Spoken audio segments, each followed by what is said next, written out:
What if the road you walked on never existed? What if you remembered taking every step, but the ground beneath you remembered nothing? This is the story of four friends who went into the woods, and only one of them ever came back. But even he wasn't sure he came back. There were four of them, not teenagers, grown, all 23, old enough to carry pain, young enough to still call it adventure. Zayan, quiet, brilliant, the kind of guy who didn't speak unless his words mattered. He was studying theoretical physics, the kind of mind that saw logic in everything. Until now. Rafe, strong, centered. He carried the group's decisions like they were his own. He was the kind of person who always said, "We're not lost, we're just early." Arib, talkative, wild, and weirdly wise when no one was looking. He joked about ghosts, death, and shadows, but sometimes he didn't laugh. And Iman, she didn't fit into any box.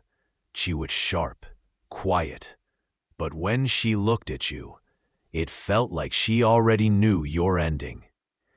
They had been friends since university, and despite different lives now pulling them apart, they made a plan.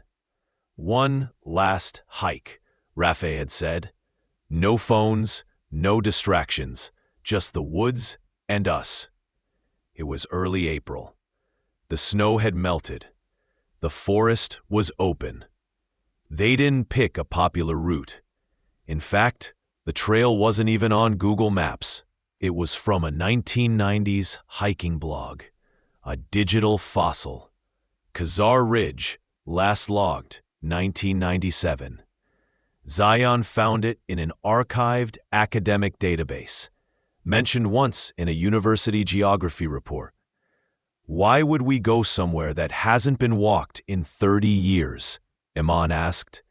Because no one else has, Zion replied. It's untouched. The trailhead was 5 hours out. They drove through 2 towns that didn't have names on the signboards. 1 gas station, no phone service, only road. ... As they got closer, the trees got taller.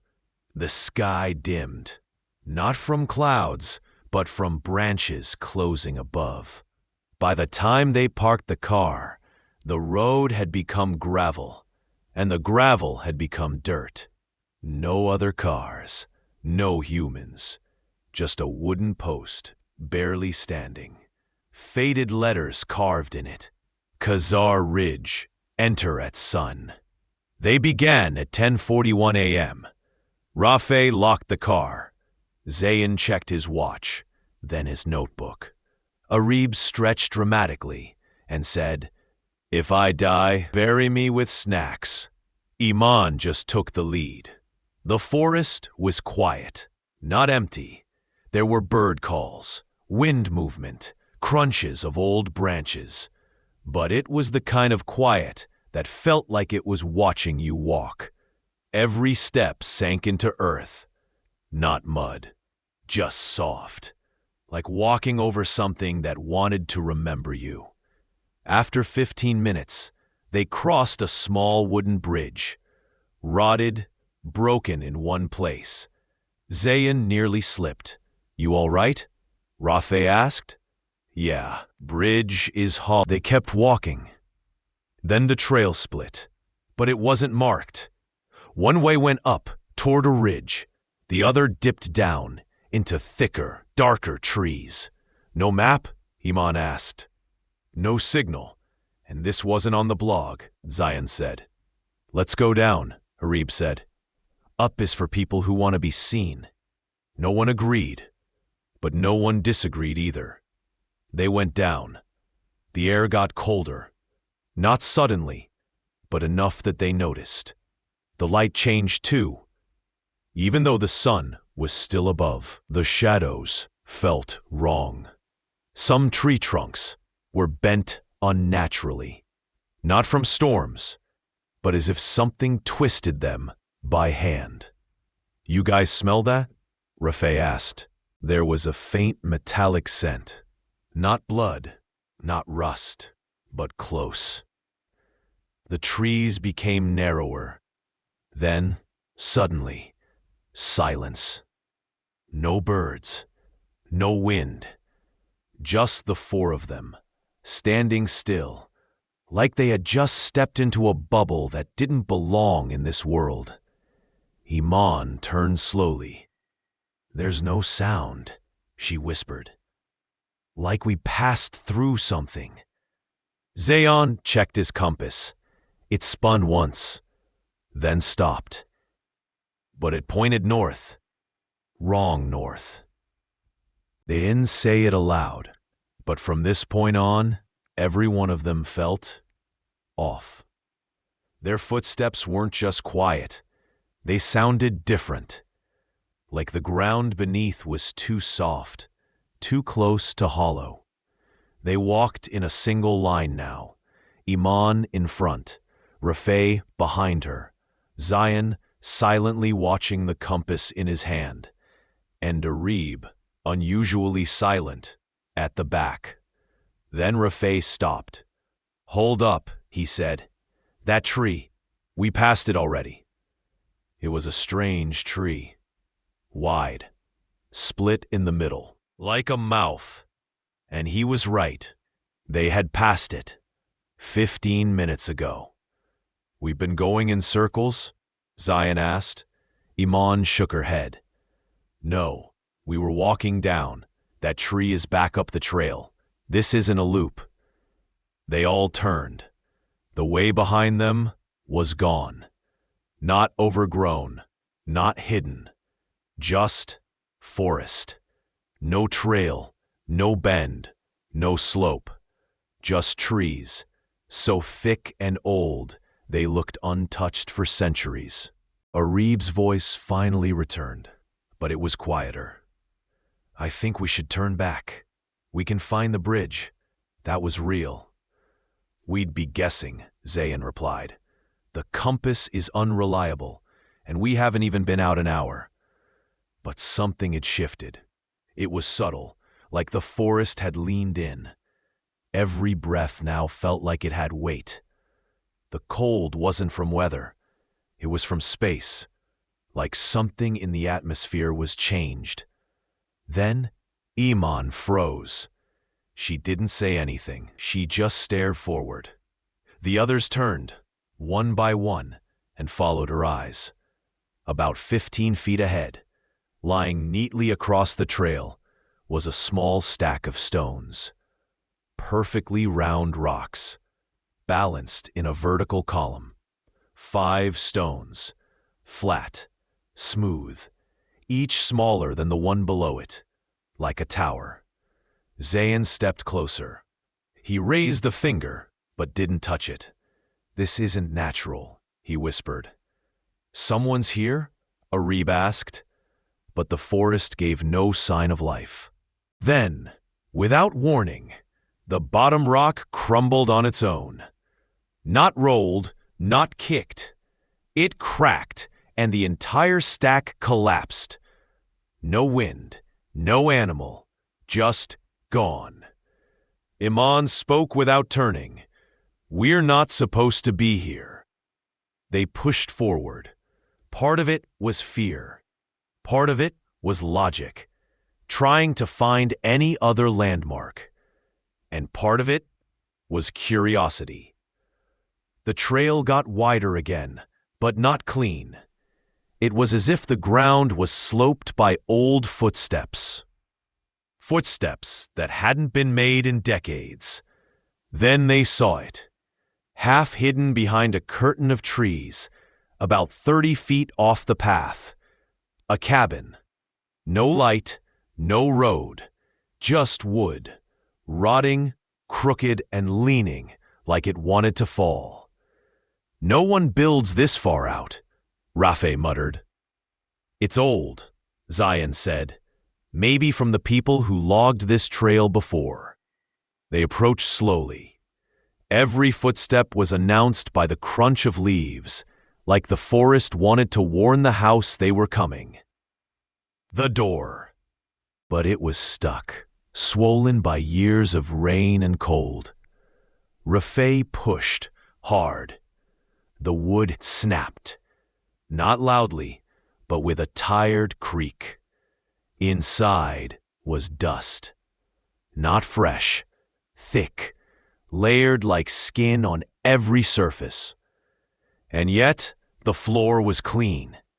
Footprints, human, bare, leading from the door to a chair in the corner. And on that chair, a notebook. Small, black, wrapped in cord. Zion reached it first. He unwrapped it carefully. The first page was blank. The second, a drawing. 4 stick figures, one circled in red. And beneath it in faded pencil, "One will make it back, not himself." "This is a joke," Arib said, forcing a laugh. "Is it?" Iman asked quietly. They didn't stay in the cabin. No one said it, but every breath inside the cabin felt thinner, like the walls were taking more than they gave back. They left, back onto the trail. But when they turned to look again, the cabin was gone. Not behind them, not anywhere. Zayon checked his watch. It was blinking, not ticking.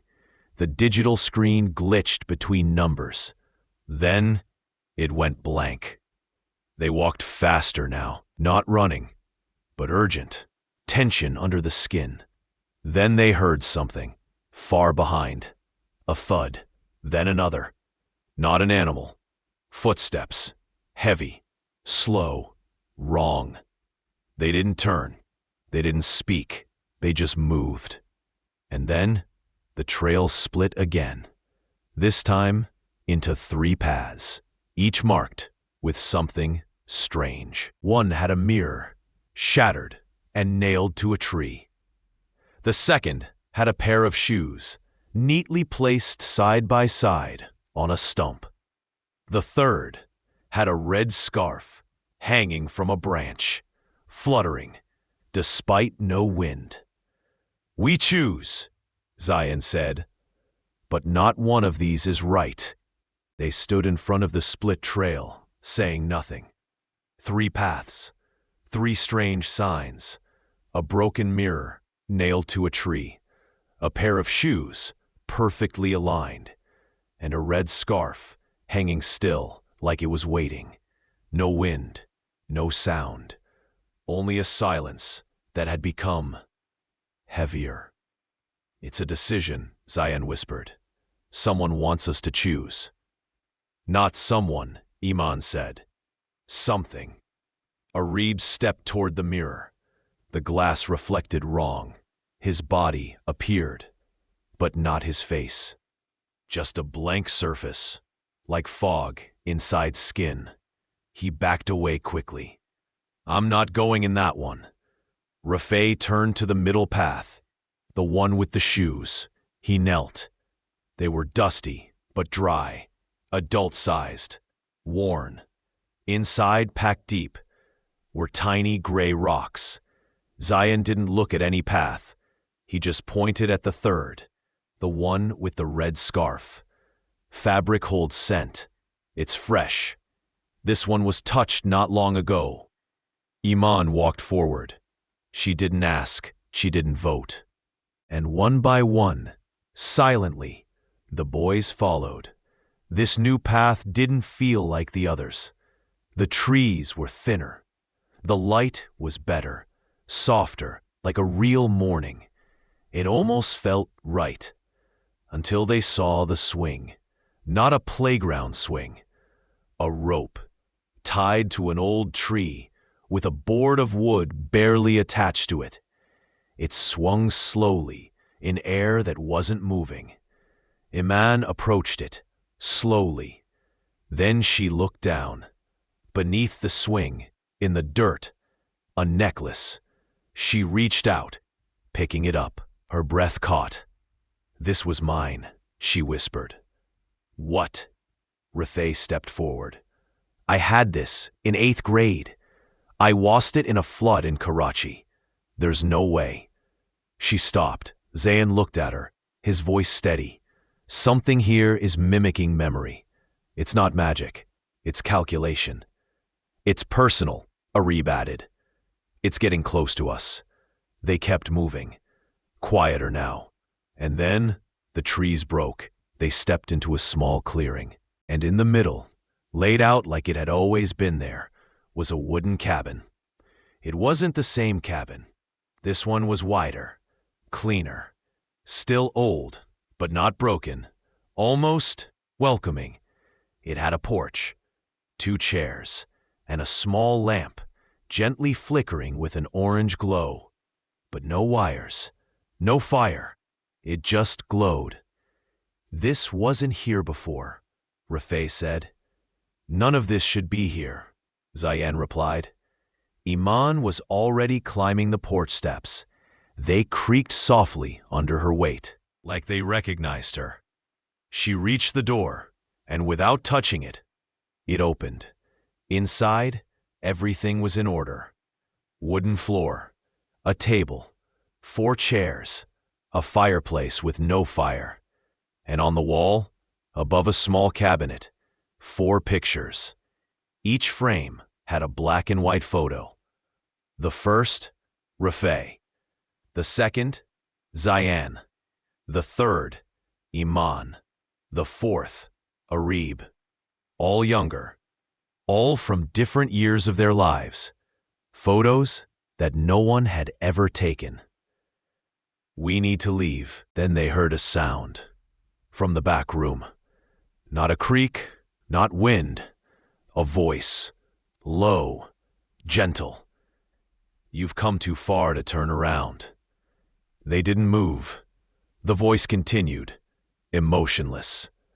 One path, one choice, one will remember. Iman reached the back room first. She pushed the door open. Inside was a mirror. But this time, the mirror reflected all 4 of them clearly. Behind them, in the mirror, a forest on fire.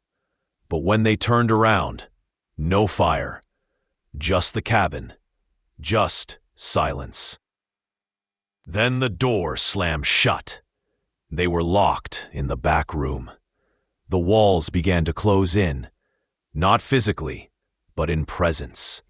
The air thickened. The shadows deepened. On the mirror, text began to scratch itself across the surface. Slowly, painfully. To leave, one must stay. They stared. It's not a riddle, Zayan said. It's a rule. No, it's a trap, Rafay said. But something was coming. Not fast, but steady. The doorknob twisted. The doorknob rattled again. Not violently, calmly. Like whoever was on the other side already knew how this ended. The mirror behind them kept the words glowing. To leave, one must stay. Rafay backed toward the door, bracing his body. We don't choose. We fight it. Fight what? Arib asked. There's no enemy, no monster, just rules. Iman stepped forward. Her voice was steady, almost too calm. What if it's like a balance equation? Energy exchange. One presence traded for another. Zayan looked at her, jaw clenched. So, one of us replaces the thing that's in here. The silence answered them. The knob turned one final time, and the door slowly creaked open. But no one stood there. Just darkness. Thick, dense, unnatural. It didn't look like a hallway. It looked like nothing.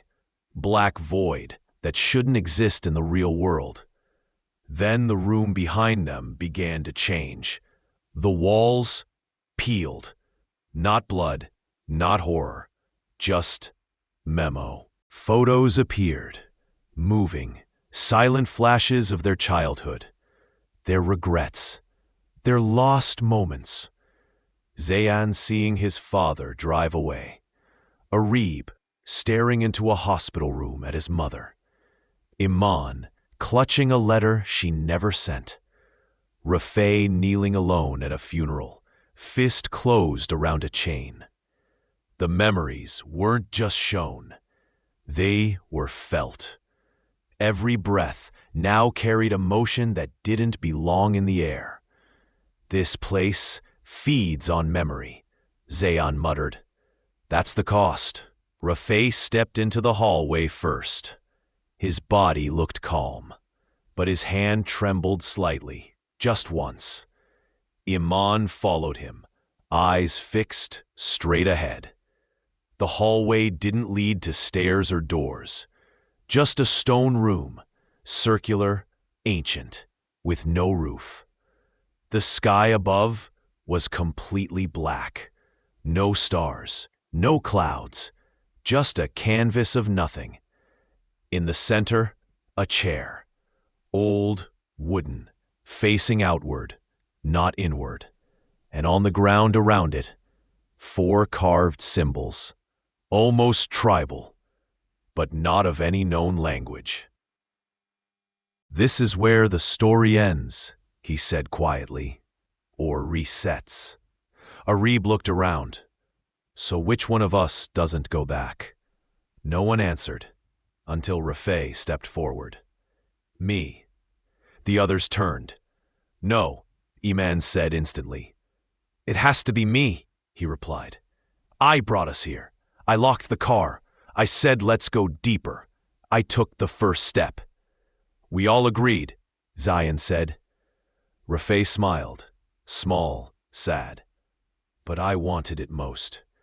And then, he did something none of them expected. He pulled the silver chain from around his neck, the one he always wore, and handed it to Iman. So you remember I was here. Then he sat in the chair. The moment Rafay's body touched the chair, the carvings lit up, softly, like glowing ash. The sky above cracked, not with sound, but like broken glass in silence. And the cabin, the woods, all blinked out. When the light returned, the 3 of them were back, standing beside their car. The forest around them was normal. Birds, sunlight, the sound of leaves rustling with the breeze. But no Rafay. No sign of him ever existing.